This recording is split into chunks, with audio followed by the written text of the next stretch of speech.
Hello बच्चों, तो आपका जो चैप्टर चल रहा है cell the unit of life, उसका हम अगली ऑर्गेनली पढ़ते हैं जो कि है आपका न्यूक्लियस। कल हमने आपका क्लोरोप्लास्ट एंड माइटोकॉन्ड्रिया पढ़ लिया। अब हम पढ़ते हैं आपका न्यूक्लियस। अगर हम न्यूक्लियस की बात करें तो ये आपका डबल मेम्ब्रेन बाउंड होता है। तो हमने अब तक जो ऑर्गेनली पढ़ी थी क्लोरोप्लास्ट और माइटोकॉन्ड्रिया के अलावा, उसके अलावा सेकंड ऐसी ऑर्गेनली जो कि प्रोकैरियोट्स और यूकैरियोट्स दोनों में पाई जाती है, सॉरी जो कि यूकैरियोट्स में प्लांट और एनिमल्स दोनों में पाई जाती है, वो है आपका न्यूक्लियस, जो कि आपकी डबल मेम्ब्रेन बाउंड होती है। अगर मैं बात करूँ न्यूक्लियस किसने डिस्कवर करा था, तो न्यूक्लियस की डिस्कवरी की थी बेटा रॉबर्ट ब्राउन। जब आपके बहुत सारे माइक्रोस्कोप जो है वो इन्वेंट हो चुके थे, माइक्रोस्कोप्स में बहुत सारे आविष्कार हो चुके थे, तब आपके रॉबर्ट ब्राउन ने आपकी न्यूक्लियस की डिस्कवरी करी थी। और हुआ ये था कि इसे बेसिक डाई से जब स्टेन किया गया था, तो जो मटेरियल इसका स्टेन हुआ था न्यूक्लियस का, वो था इसका क्रोमेटिन। और ये करा था बेटा आपके, इसको नाम दिया था आपके फ्लेमिंग। किसने नाम दिया था इसका आपने? फ्लेमिंग ने इसको क्या करा था? नेम दिया था क्रोमेटिन। ठीक है, तो बेसिक डाइट से क्रोमेटिन स्टेन हुआ, फ्लेमिंग ने इसको नाम दिया। जब आप इसको देखने की कोशिश करते हो तो आपको देखो न्यूक्लियस में मिलता क्या है। आपका न्यूक्लियस है क्या? न्यूक्लियस एक डबल मेम्ब्रेन बाउंड ऑर्गेनली है। तो हम बात करेंगे, इसके पास दो मेम्ब्रेन होती है। एक होती है इसकी इनर मेम्ब्रेन, जो कि इसकी कंटेनस होती है बेटा। पर जो इसकी जो आउटर मेम्ब्रेन होती है, वो कहाँ किसी किसी एरिया से आपका जो इनर मेम्ब्रेन होती है उसके साथ फ्यूज होती है। तो इनर मेम्ब्रेन तो क्या होगी इसकी? कंटिन्यूस। पर जो इसकी आउटर मेम्ब्रेन है वो क्या है? किसी किसी जगह से इस तरीके से आपकी इनर मेम्ब्रेन से फ्यूज है। तो देखो ये हमारे पास डबल मेम्ब्रेन बाउंड ऑर्गेनली है। This is your inner membrane जो कि आपकी कंटिन्यूस है। दिस इज आउटर मेम्ब्रेन, और जिस जिस जगह से ये फ्यूज्ड है उन जगह को हम बोलते हैं न्यूक्लियर पोर। क्या बोलते हैं? Nuclear pore. बीच का जो स्पेस है आपके आउटर और इनर मेम्ब्रेन के बीच का स्पेस हम बोलते हैं पेरी न्यूक्लियर स्पेस। आपके न्यूक्लियस में जो लिक्विड या लिक्विड जो प्लाज्म जो लिक्विड आपको मैट्रिक्स देखने को मिलता है, वो आपको मिलता है आपको न्यूक्लियोप्लाज्म। बेटा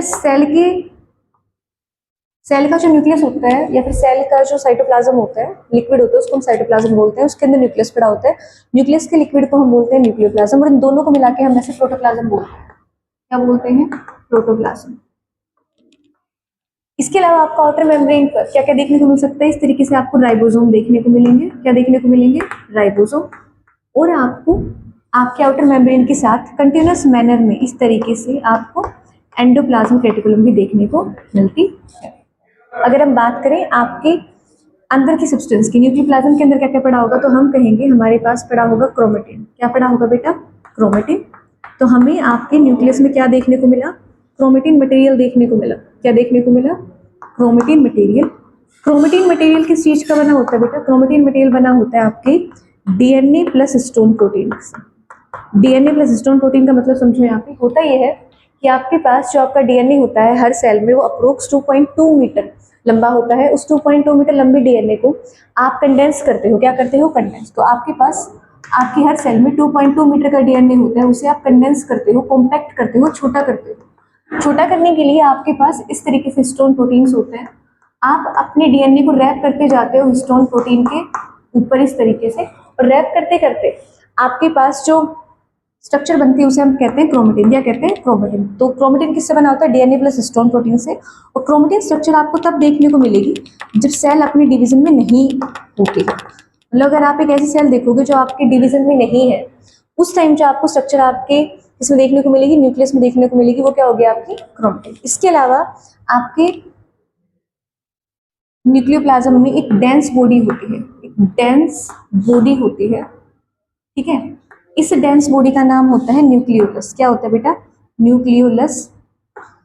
जो न्यूक्लियोलस होते हैं इस पे कोई मेम्ब्रेन नहीं होती इस तरीके से, मतलब आप ऐसे सोचो कोई मेम्ब्रेन नहीं है, पर जो इसका मटेरियल है वो कंटिन्यूस मैनर में प्रेजेंट होता है आपके न्यूक्लियोप्लाज्म के साथ। और न्यूक्लियोलस जो होता है वो आपका राइबोसोम सिंथेसिस करता है। क्या करता है बेटा न्यूक्लियोलस? आपका ribosomal rRNA, rRNA, ribosomal rRNA synthesis करता है। तो कोई पूछ ले आपसे जो फैक्ट्री है आरआरएनए की, जिसमें सबसे ज्यादा आरआरएनए प्रोड्यूस होते हैं, वो कौन सी? आपकी न्यूक्लियस। एक डेंस बॉडी आपके न्यूक्लियोप्लाज्म में पड़ी हुई होती है जो आरआरएनए प्रोड्यूस करती है। अगर हम बात करें इसके नंबर की, तो बेटा जो सेल्स आपकी हेवनली प्रोटीन सिंथेसिस में काम कर रही होती है वहां पे आपको न्यूक्लियोलस ज्यादा देखने को मिलते हैं, बजाय कि उन सेल्स के जिसमें आपका हेवनली प्रोटीन सिंथेसिस का काम नहीं हो रहा होता है। देखो अब हम बात करें आपके एक न्यूक्लियर पोर का काम, और समझ लो न्यूक्लियर पोर क्या करता है बेटा, ये ट्रांसपोर्ट में हेल्प करता है। किस ट्रांसपोर्ट में? आपके न्यूक्लियोप्लाज्म से सामान बाहर जाने में, और बाहर से अगर आपको कोई चीज ट्रांसपोर्ट करनी है अंदर, तो आपका कौन काम करेगा? न्यूक्लियर पोर काम करेगा। तो आपका न्यूक्लियर पोर का काम क्या हो गया? आपका ट्रांसपोर्ट ऑफ मटेरियल, अंदर जाना और मटेरियल का बाहर आना, ये काम किसका होता है? आपका न्यूक्लियर पोर का होता है। अब हम बात करेंगे आपके फर्दर इसके बारे में, अगर हम डिस्कशन करें तो एक बार सुनो। देखो सिंपली आपकी जो न्यूक्लियस होता है, अगर मैं बात करूं, हर सेल में आपका एक न्यूक्लियस पाया जाता है, लेकिन कुछ सेल आपकी ऐसी होती है जिसमें आपकी पर सेल ज्यादा न्यूक्लियस भी पाए जाते हैं। इस कंडीशन को, जिसमें एक सेल में एक से ज्यादा न्यूक्लियस पाए जाते हैं, उस कंडीशन को हम सिंसिटम कंडीशन बोलते हैं। ठीक है, तो देखो ये था आपका न्यूक्लियस का स्ट्रक्चर। अब हम बात करेंगे आपके न्यूक्लियस में प्रेजेंट जो क्रोमेटिन है उसकी। तो होता ये है, जब बेटा आपकी सेल डिवीजन में, किसमें? आपकी सेल डिवीजन में जाती है, तो डिवीजन के टाइम आपका जो क्रोमेटिन मटेरियल होता है, देखना एक बार कैसे बता रही हूँ मैं। जब आपकी सेल डिवीजन में होगी, जब आपकी सेल डिवीजन में होगी, तो आपका जो क्रोमेटिन मटेरियल है, क्या है आपका? क्रोमेटिन मटेरियल जो है बेटा वो कंडेंस्ड हो जाता है। क्या हो जाता है? कंडेंस। और कंडेंस होके वो फॉर्म देता है क्रोमोसोम में। किसमें बदल जाता है? क्रोमोसोम में। क्रोमोसोम कुछ इस तरीके से आपको देखने को मिलेगा। ठीक है, तो हम कहेंगे जो हमारे क्रोमोसोम होते हैं उसमें आपके इस तरीके से बीच में एक सेंट्रोमियर होता है। सेंट्रोमियर से आपकी क्रोमेटिड्स कुछ इस तरीके से अटैच होते हैं, इस तरीके से। तो ये क्या है? आपकी क्रोमेटिड्स। क्रोमेटिड्स बेसिकली है क्या? ये जो डीएनए है, जो आपका क्रोमेटिन मटेरियल इस तरीके से पड़ा हुआ था, ये आपका क्रोमेटिन मटेरियल कुछ इस तरीके से कॉम्पैक्ट फॉर्म में आपकी क्रोमेटिड्स में अरेंज्ड होता है, इस तरीके से। इसे हम बोलते हैं क्रोमेटिड्स, और बीच में इसे कहते हैं सेंट्रोमियर। अगर जनरली देखा जाए तो आपके क्रोमोसोम जो होते हैं उसमें दो कॉन्स्ट्रक्शन होती है। कॉन्स्ट्रक्शन का मतलब, अगर मान लो आपकी ये पाइप चल रही है, इस पाइप को आपने बीच से दबा दिया, कॉन्स्ट्रिक्ट कर दिया, दबा दिया, तो देखो हमारी प्राइमरी कॉन्स्ट्रक्शन क्या होती है? यहाँ पे हमारी प्राइमरी कॉन्स्ट्रक्शन होती है सेंट्रोमियर। तो सेंट्रोमियर क्या है? आपके क्रोमोसोम की प्राइमरी कॉन्स्ट्रक्शन है। ये क्रोमोसोम है, बीच में से इसे दबा दिया, तो ये क्या है? आपकी प्राइमरी कॉन्स्ट्रक्शन। सेंट्रोमियर पे आपके प्रोटीन पाए जाते हैं दोनों साइड पे, उन्हें हम बोलते हैं काइनेटोकोर। क्या बोलते हैं? काइनेटोकोर। तो ये सेंट्रोमियर आपकी प्राइमरी कॉन्स्ट्रक्शन है। क्या है आपकी? Primary construction. और जो प्रोटीन यहाँ पे प्राइमरी कॉन्स्ट्रक्शन में पाए जाते हैं उन्हें हम क्या बोलते हैं? काइनेटोकोर बोलते हैं। इसके बाद बेटा आती है आपकी क्रोमोसोम में सेकेंडरी कॉन्स्ट्रक्शन। सेकेंडरी कॉन्स्ट्रक्शन क्या होती है बेटा? आप टीलोमियर, टीलोमियर क्या होता है? आपकी क्रोमोसोम का एंड पार्ट होता है। इस टीलोमियर पे अगर आप कंस्ट्रिक्ट कर दो, इसको ऐसे दबा दो, तो आपको कैसी स्ट्रक्चर देखने को मिलेगी? आपको कुछ ऐसी स्ट्रक्चर देखने को मिलेगी। आपने क्या करा?